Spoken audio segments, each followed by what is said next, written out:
Welcome to another edition of Crazy Bob. Today I'm going to talk about 5 things that you may not know about your BMW M5 F10. We're going to start in the trunk. If you know some of these, great, but chances are I bet there's at least one thing you didn't know about. The first thing I want to show you is you're looking in the trunk, and don't look at the junk in my trunk, but what I want to show you is there's actually a little 12-volt outlet on the inside. It took me about 3 months to find that sucker by accident. Alright, the second thing that you may not know is that to change your wipers, there's something you can do to make them sit upright. Makes life a lot easier. And sometimes when you're cleaning, it's a good idea to do this also because you'll get the wipers vertical. Okay, so here's what I do.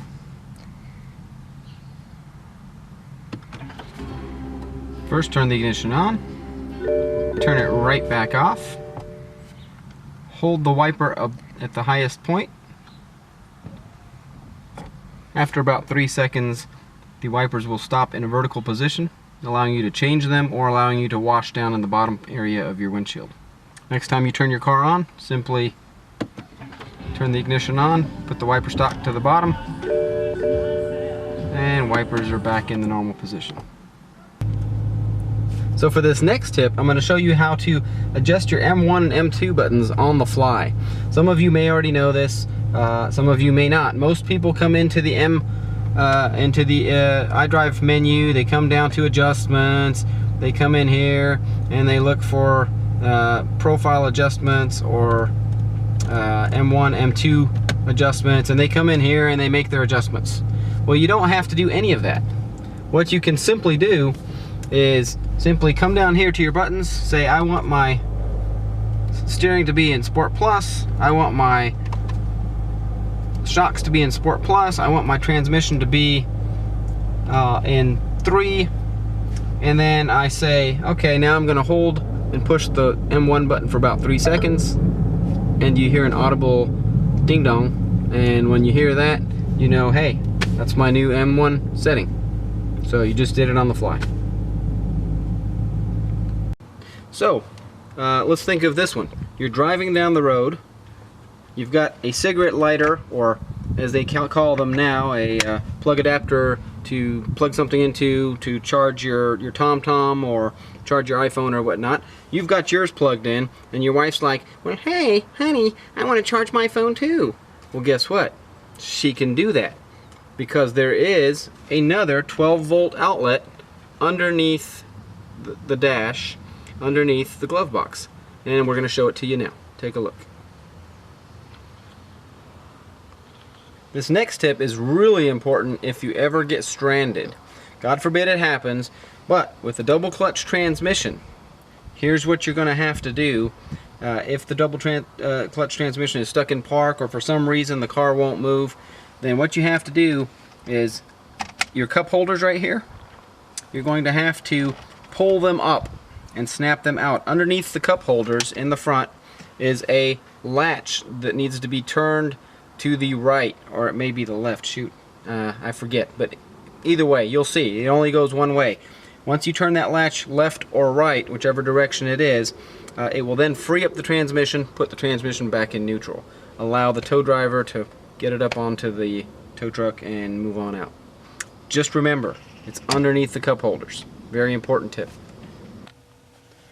So for this next tip, I want to tell you there's some oddities about the dual clutch transmission rather. It is a direct dual clutch.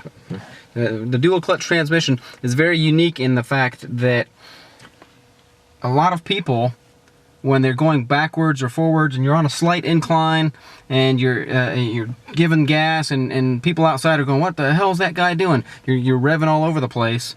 And really, there's a function to the DCT that'll actually make you look a lot cooler and make life for you a lot easier. There's called the tap to roll function.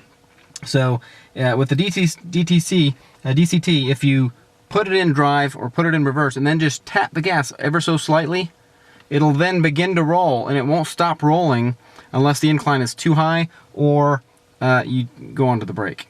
So it's a really good function when going into your garage backwards, or when you're trying to do things very slowly without having to rev and sound all crazy. So really good function. I'm going to demonstrate. So check it out. I'll start the car. So I'm going to put my DCT in reverse.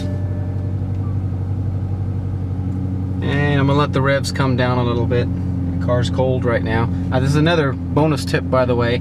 Always let the revs come down to 800 before you start driving. So they'll do that after 10-15 seconds. Some people are impatient, have that much patience. There's a reason BMW does that, and that's so that oil distribution is secured throughout the engine, and now I can engage and start driving. But anyway, okay, so I'm in reverse. I'm going to just tap the gas. Now my foot is off the gas and I'm rolling comfortably, and I can even go onto the brake a little bit and I'll continue rolling. So very good function to not have to constantly give gas. Same goes for drive. I go forwards, I simply tap the gas, now I'm rolling. Even with slight brake application, it's going to continue rolling. Sometimes people are a little confused by the tap function, and instead of letting the car roll, a lot of folks will actually give gas, and then that'll defeat the purpose. Try it out. I guarantee you you'll love it. It'll make life so much easier for you.